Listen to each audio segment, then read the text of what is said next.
then I will make an assumption that the majority of traffic is coming from organic sources such as referrals or people finding you organically searching in Google and stuff like that, which is usually a very small traffic. It's difficult to control. This is type of the traffic that you cannot really predict as to whether and how many new people are going to show up. But we can still talk through those things. And the first thing that I want to address in making people to show up is that you need to know, like, for example, ourselves, we work with many studios located in many different areas. And even though we have everything tested, we have formulas, we know what works, believe it or not, in some cases, in some scenarios, leads are even difficult to get. It depends on the area a lot. It depends on how good your area. And a few things for you to understand is what is your competition. Like you really need to know what sort of competition you are facing.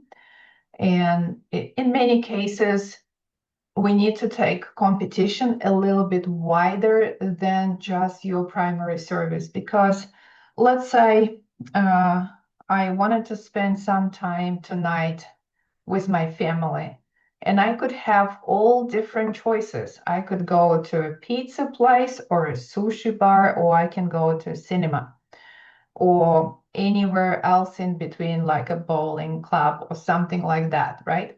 So same when we think about fitness, people have all these choices. And if there are more and more like choices in your area, not only fitness related, people might make those choices towards the other entities. And that's like the competition really affects leads, especially when you run ads, for example. So with running ads, you can see that with a lot of competition, leads will be signing up and giving their details, but will not be responsive. So you need to keep that in mind. So the competition might affect it. It also, what might be affecting is your income area. Like some of the areas are over different income, and it depends on whether your business, what sort of price bracket your business is sitting, because in many cases the price would also affect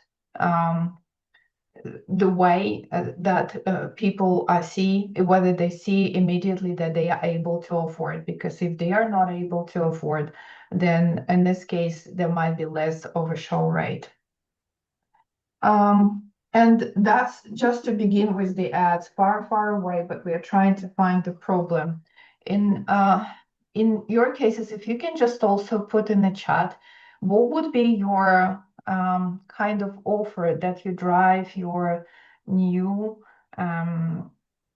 traffic in? Do you have any sort of offer in place? You can put in the chat, is if it's a like free class, just put the free class, or if you do anything like introductory offer, free intro, I can see here, or like, I don't know, anything, $14 for 14 days, any sort of offer to invite the new traffic in.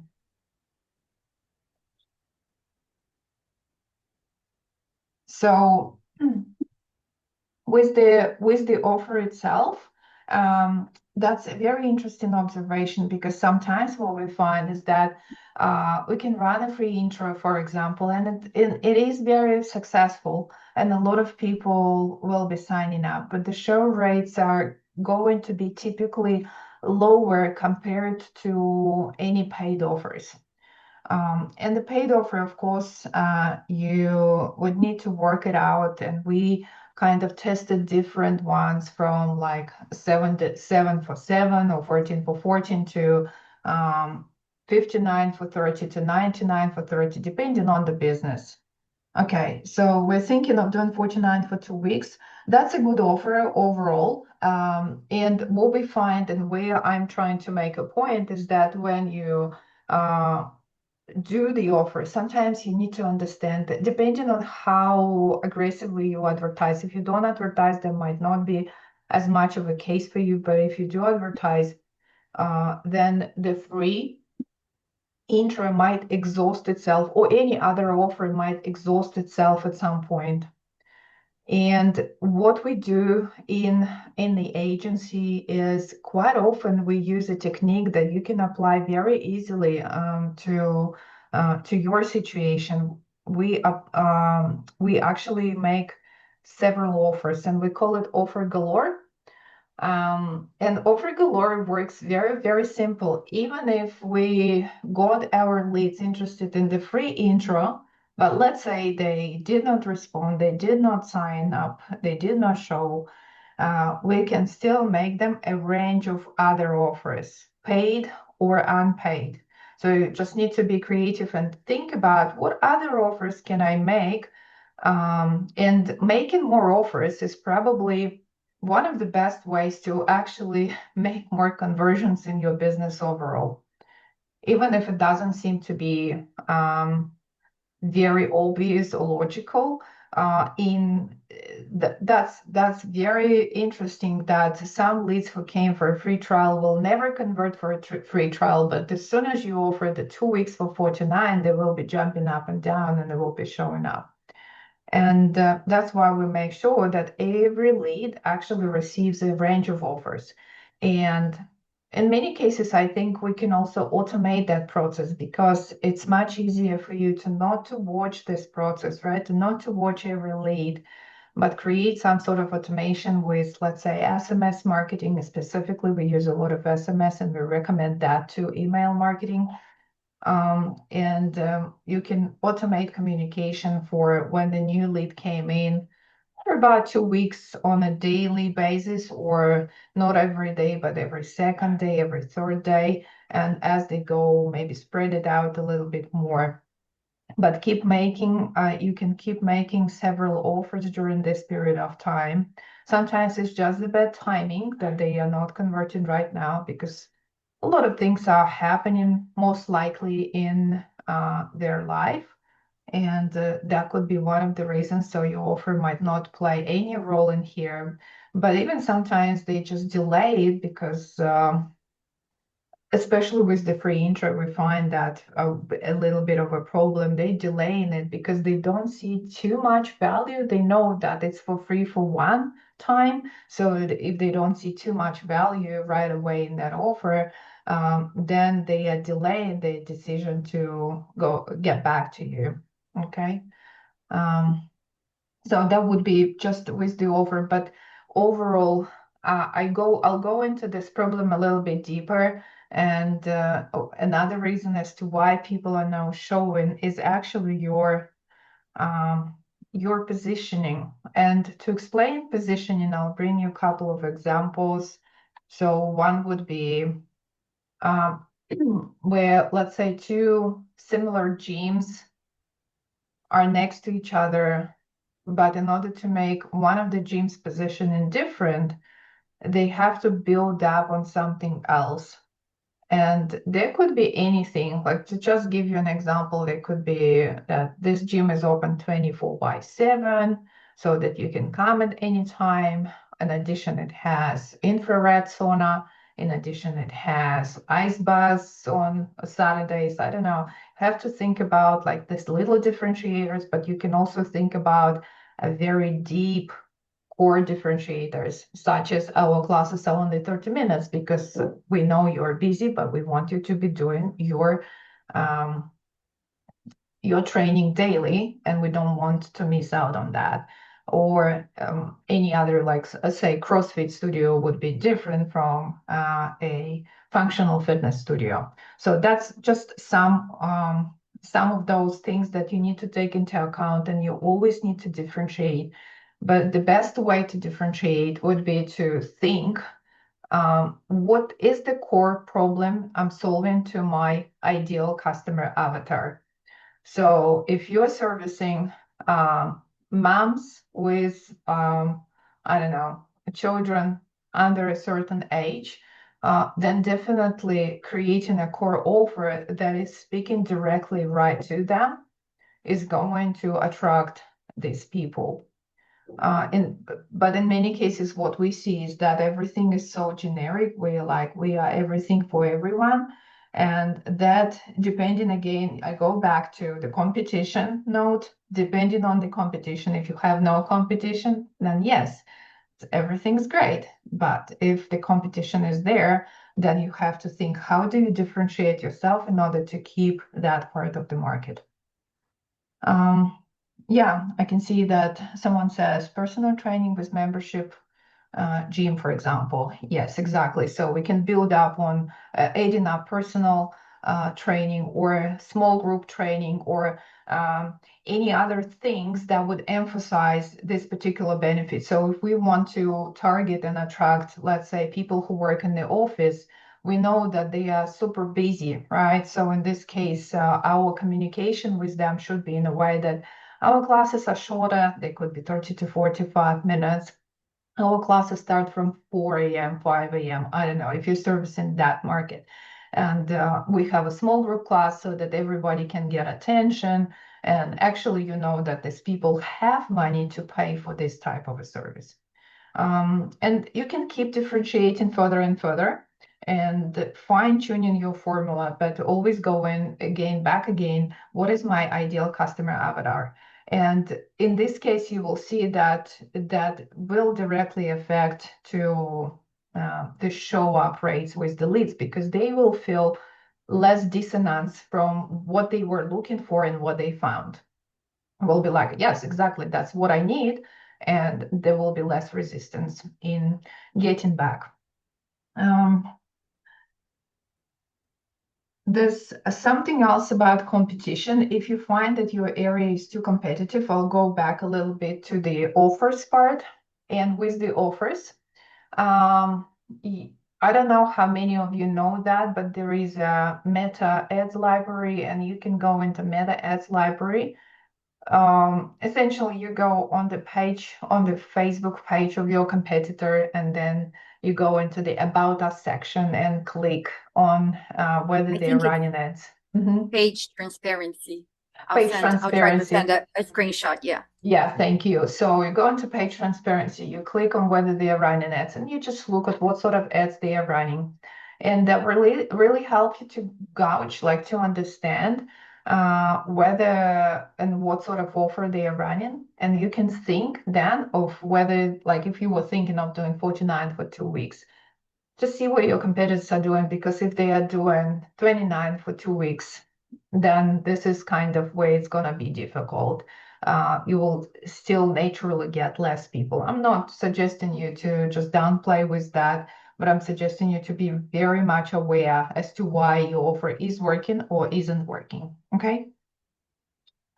Um, the other thing that we really wanted to point out is that it's important to keep track of the metrics, because there's one simple rule.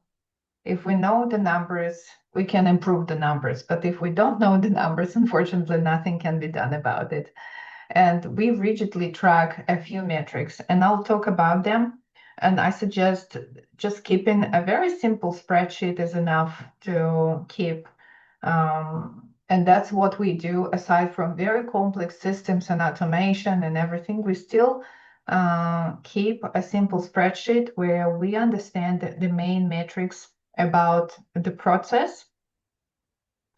And in that spreadsheet, we want to track a few things. And quite often, companies that you're hiring for, like running ads, would come back to you and say some sort of metrics that are not very clear, like the CPMs are great and the what would be the other? The CTRs are high. Like literally, we think and believe that all these metrics are nonsense, and the only metrics we care about is the CPL, which is cost per lead. And you need to understand that even if you're doing that organically, you need to know how many leads did you get per like particular period of time. I suggest tracking it on a monthly basis. We do weekly tracking because Weekly tracking allows us to respond to any problems way quicker, but if you don't have much time, then at least doing it on a monthly basis might help you.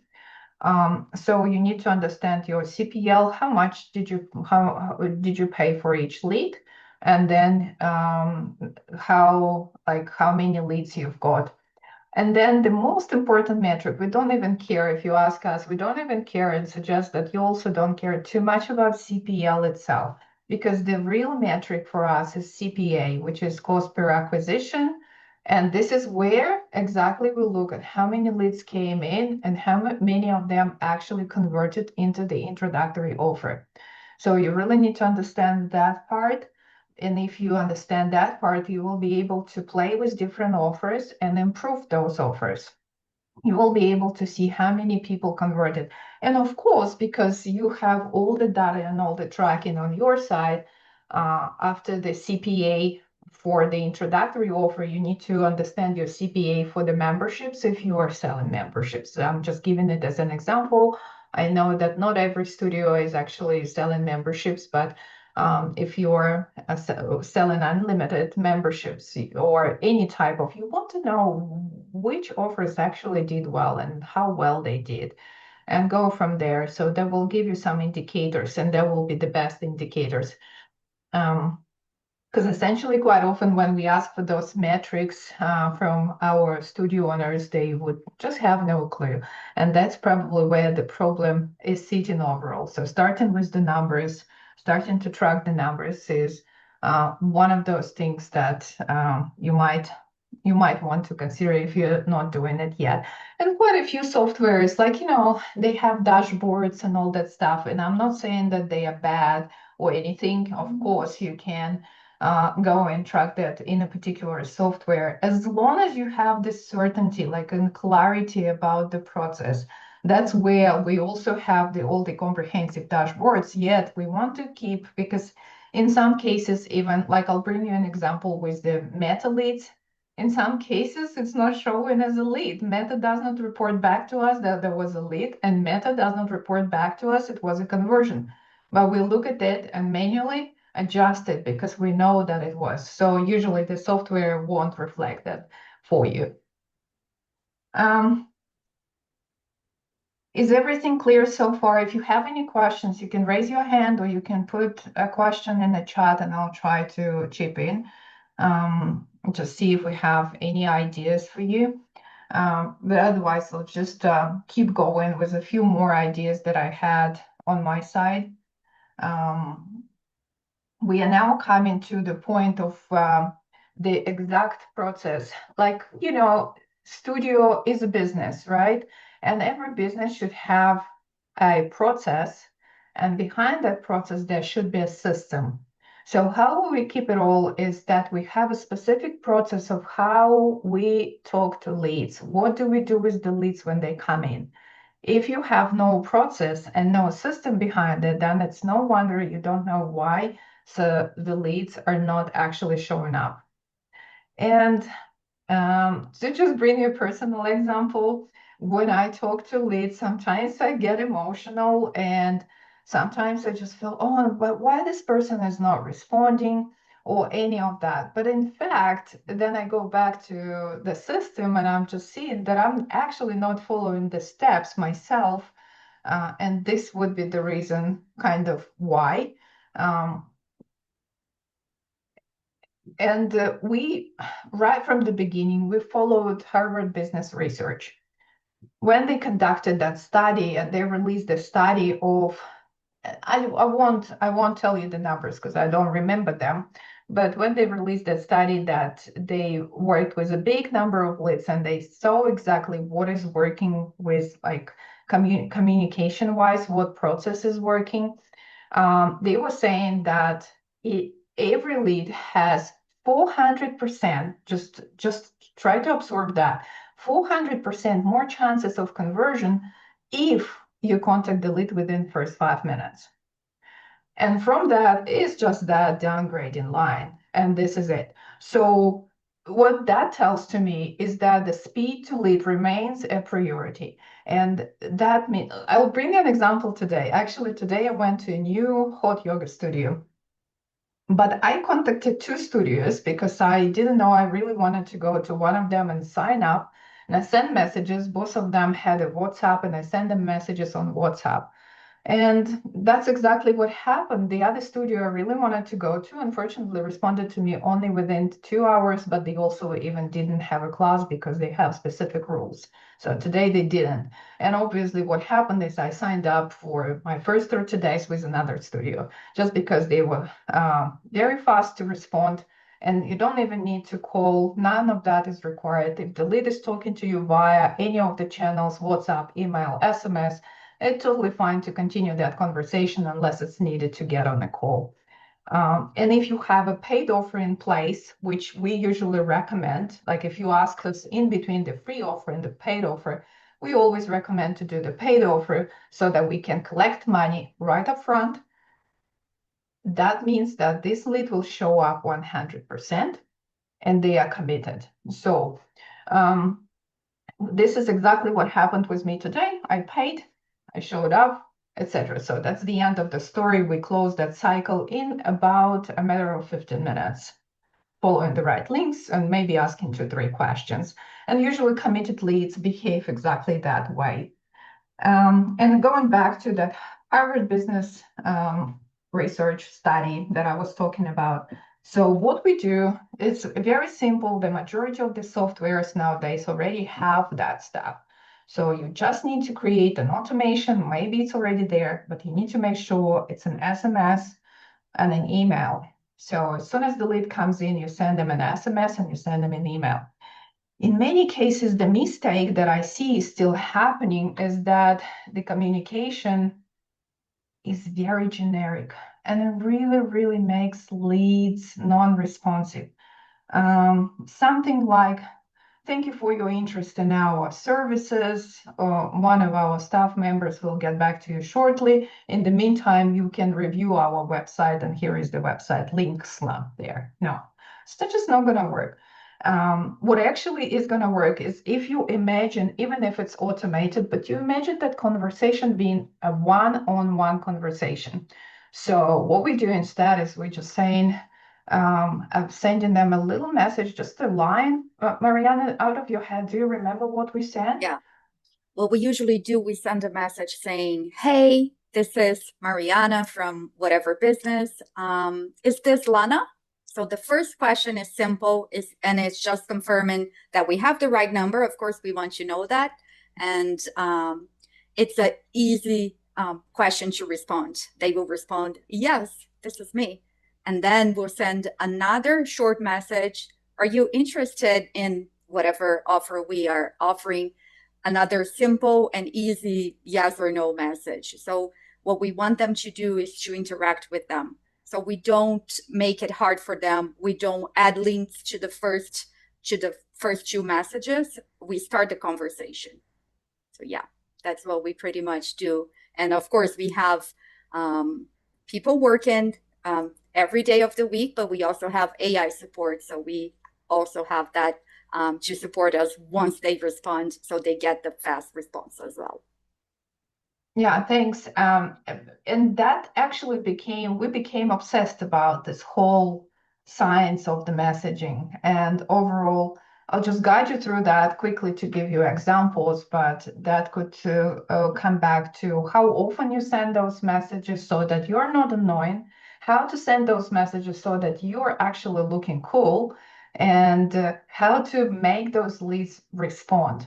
And in many cases, we just see from the other businesses and interacting with other businesses, there will be, hey, I'm just following up with you. Hey, you were interested, blah, blah, blah. No, that's not going to cut through the chase because your competition is actually doing right the same. They just saying the same things and your leads are seeing all these messages or a completely promotional sound of the message. Today only 20% off, blah, blah, blah. Not interesting. Like it does not sound personal. It does not sound like you're trying to approach them. So what we do is we try to open the door, open the doors with this person rather than close the business. And that leads us to, for example, ask them questions. What's your number one health and fitness goal? If that was for the fitness business, right? Or crack some joke or send them some kind of a meme that is trending right now and that they would kind of haha at, and we will start interaction. Or even if it's a follow-up, so that it's not kind of super invasive or boring, downright boring, that they kind of ignore it. And that really helps during the first 14 days. We really try hard to make this lead respond. And even if that lead doesn't respond, I highly recommend you to set up like a 12-month sequence, even if that is an email sequence.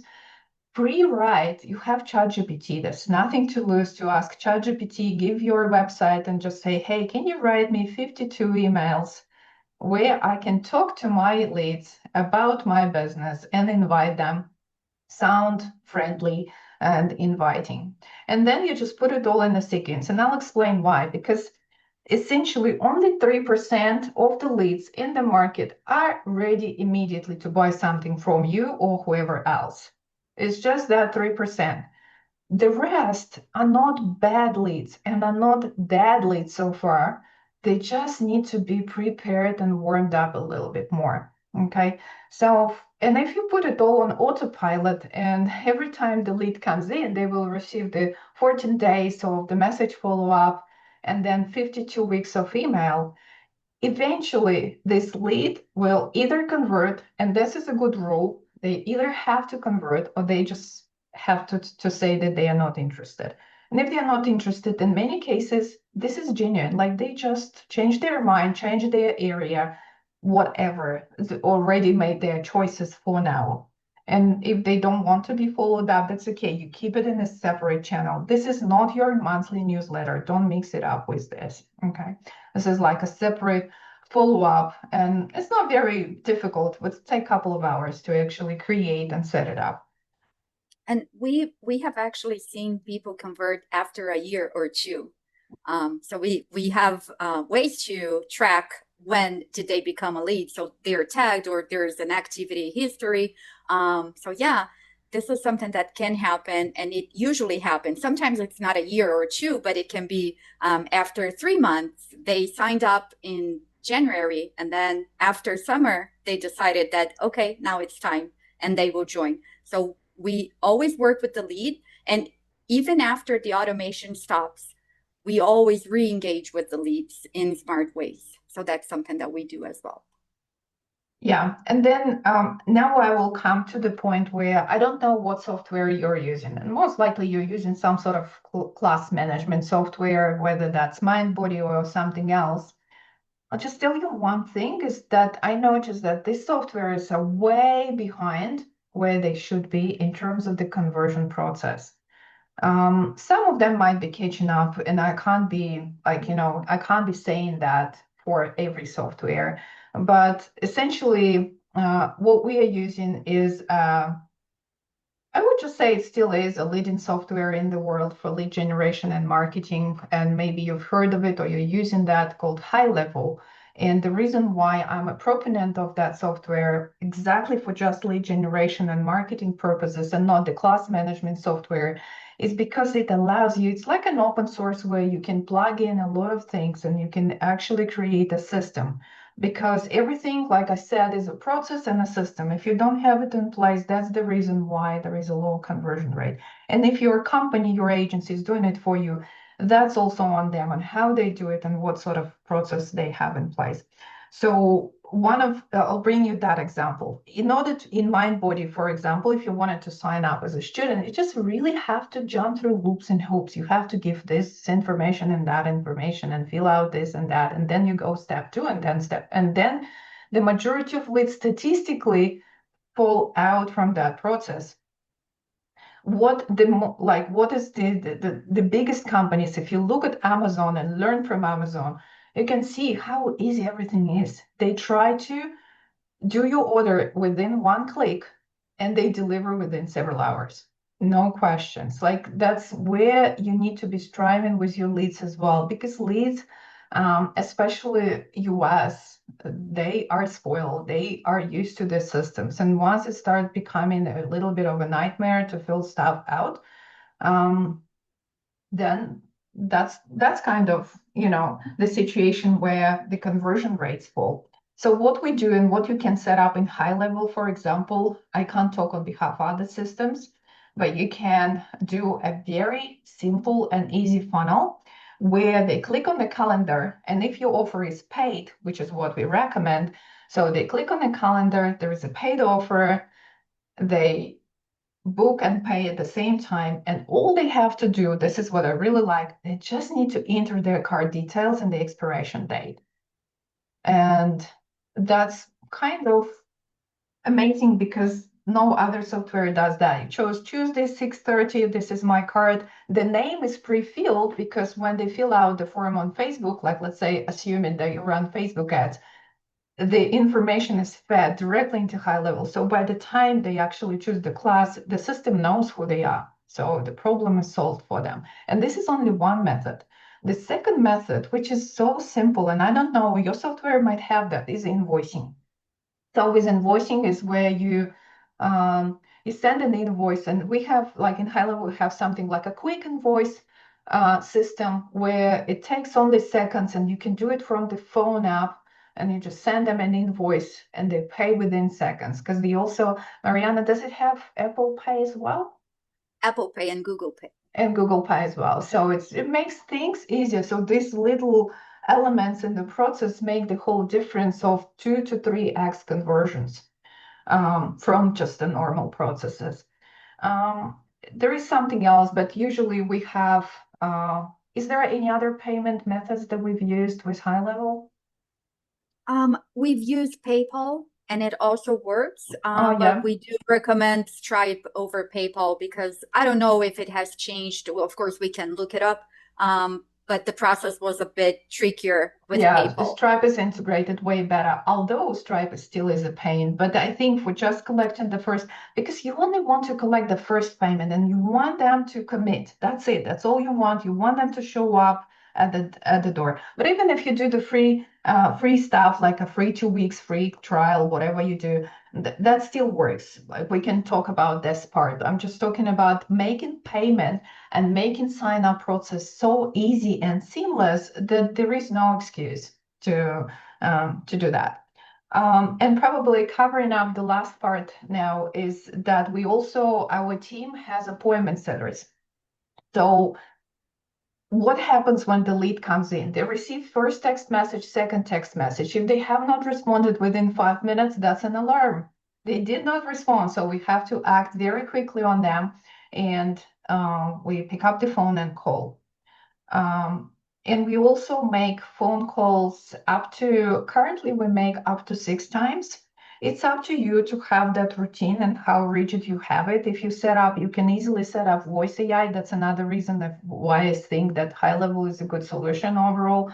You can set up voice AI and it will be calling like until they say no. That's one of the options. We have implemented conversational AI as well, where we made it in a way that it sounds so much like a human that probably another human on the other side will never be able to tell that they are talking to the AI right now. So that's how polished the AI is becoming, and it's really helping to, you know, helping with this part in terms of keeping in touch with the leads, and even has functions such as follow up. Let me just read some comments. You can also hyperlink a payment system on the funnel through another third party if you didn't want to use Stripe. Yes, okay. Yeah, definitely. There's quite a few systems and authorized.net and others that you can plug in there.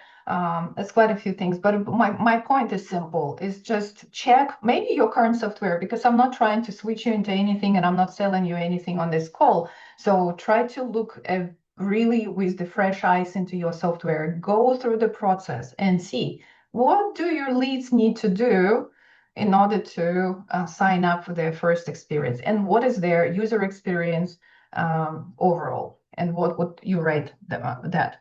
And so coming back to the appointment settings, so what we do is we call immediately, and then we call up to 6 times following up with them. And the rest we leave with the leads. We don't really chase them. You can, and again, you can set up voice AI if you wanted to. We're just not the company who like believes into chasing leads to the death and like really oversending them with the messages. We would rather prefer to sound cool, and if they're not ready right now, we know that they will be ready sooner or later. They will convert. And we worked with some of our clients for 5 years. And like Mariana said, I'm not surprised when 3 years later, finally, someone, like we celebrate that, of course, but 3 years later, boom, someone has decided to step in just because it was right time in their life, and whatever else was happening. So we keep communication and send out the campaigns. We call them prospect boomerang because that's exactly what we do with that campaign. Usually, this process is called database reactivation, but we made it so different from other processes. Again, come back to the messaging first. Just make your message sounding cool. Make that offer sounding personal and exclusive, but not very market-ish, because otherwise it sounds like um, promotion. Be personalize as much as you can, as you can. Um, yes. I'm just reading a message from Sandra saying before the end of the call, may you suggest some possible offers to get these leads? Yes, absolutely. Let's go through the offers again because I know a couple of people were late. But overall, talking about that process is that we skip sending them SMS. And unless these people really want to get on the call, actually, we don't really chase them by phone.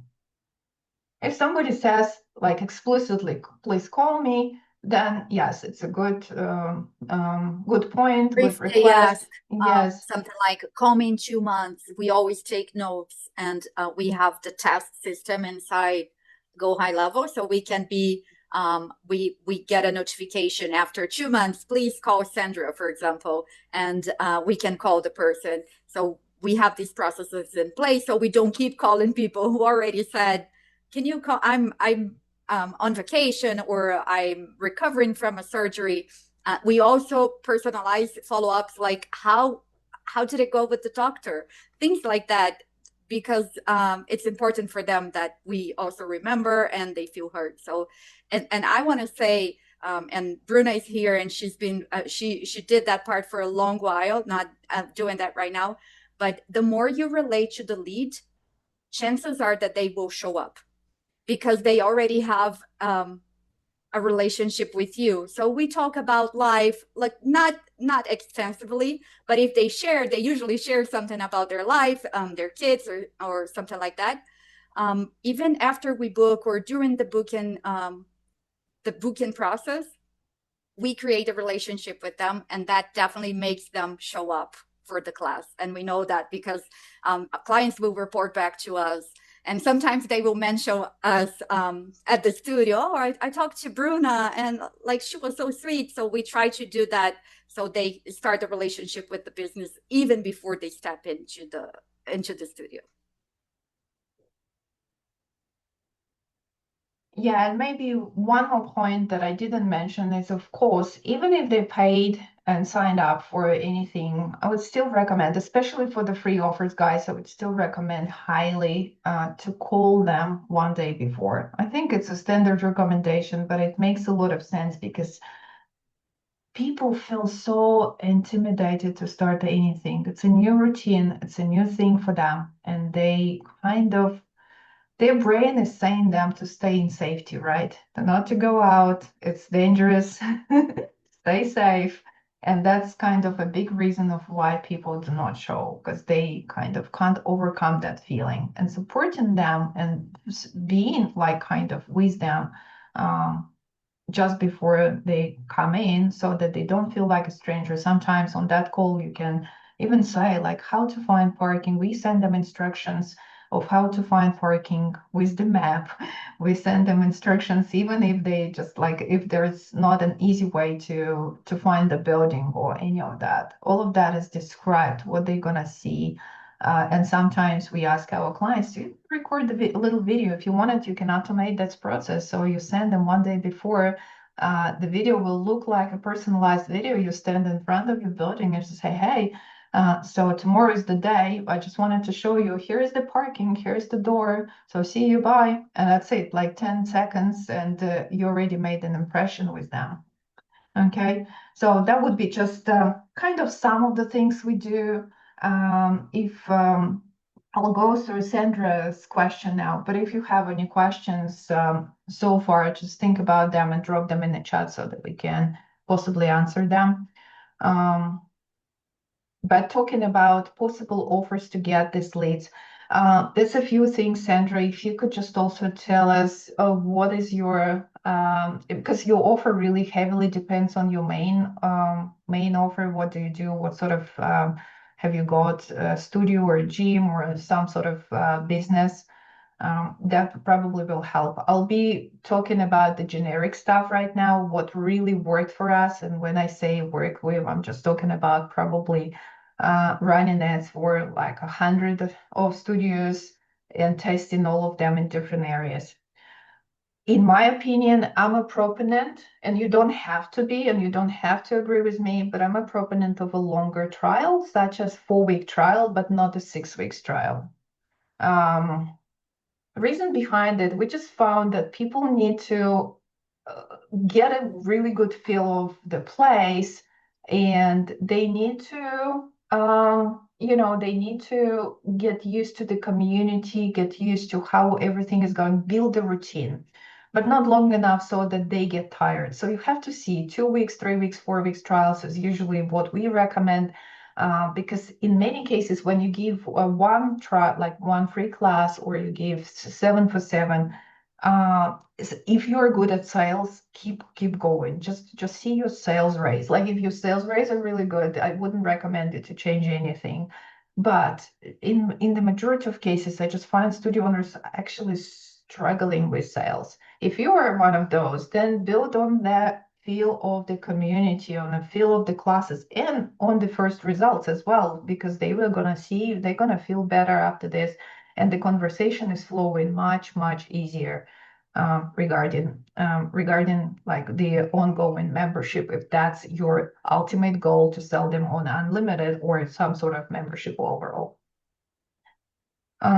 Yes, and the commitment and building the habit, it takes 30 days to build any habit, but I think it definitely takes longer. 30 days is just the initial period. So if you get them on a free trial, then offer them right from the free trial, offer them some sort of special to try you on a 30 days basis right away, and make that so hot and so valuable, but also so limited and urgent, so that they really need to make a decision. Because in many cases, what we find with the free trials, they're cool and everything, but people will still delay. Like it's very natural for people to delay their decision to step in, but that's already like beyond the no-show problem.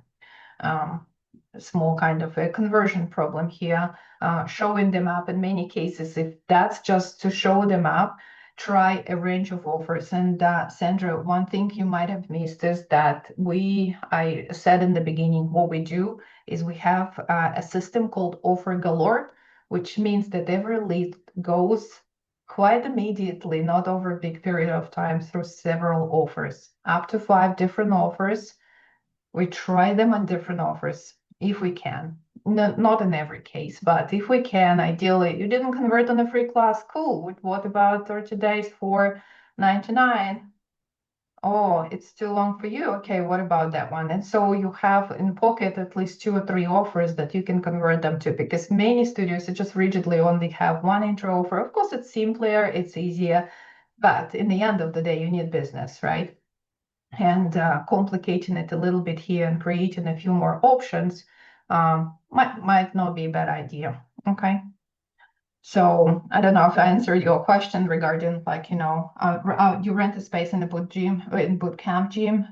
I once had a free class, a first class. Yes, it really depends on a few things. Free classes is a is a classical strategy to invite someone in, but like I said, it just depends on competition what we discussed in the beginning, your positioning, competition in the area, what sort of income is in the area. Because if we are talking about a very nice affluent areas, sometimes we never offer anything for free, but we definitely notice that if you want to convert them quicker, have your offers under $99. For the US, I would just say under 99, it's a less of a brainer. As soon as it goes over 100 before they see you, that becomes a little bit more like complex. I need to talk to my husband. Let's the normal things start happening. But if it's like 59, are you going to talk to your husband about spending 59 on your fitness? Probably not. So, and it's a good deal anyway. So sometimes we go deeper. It depends if competition is fierce, we can go deeper in the offers. If competition is not so fierce, keep your offers solid. You can still have the peeps converted down. Okay. Well, I think we're up to the time, and really appreciate you joining us today for that call. If you have any other questions, feel free to drop them. Maybe we will collate them into the next next call. Sandra has asked if we use referral offers, and we do. Would you like to talk a bit about the referrals? Maybe you talk campaign about the program? referrals then, Yeah. yeah, because you do a lot of them.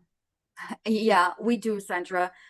We usually agree with our clients on what you use as a referral. We have a few suggestions. We usually offer the newbie something, and we also offer the member who is referring them something enticing as well, because we want them to bring their friends. And if there's an incentive, such as a free week, 2 free weeks, or even a discount on their next membership, that the incentives will make it good for them. It's good for me, good for my friend, and we can work out together. So we usually do that. We even can build for our clients. We even build landing pages just for the referrals, and the members, once they convert, the members can get their incentives, and they also get a special to sign up and work out with their friends. And it usually works amazingly because they already have someone that they trust, who they trust, working out with you, and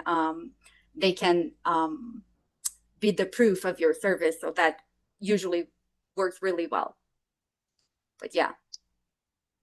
Yeah, okay. So we'll make an announcement of the next one. I think in the next month we can discuss some other topic. Like, I don't know if you're interested, you can always vote for something and tell us, just send us a message of what you're interested to learn about. I was thinking maybe go through ads because a lot of studios are struggling with how to set up and run ads in the right way.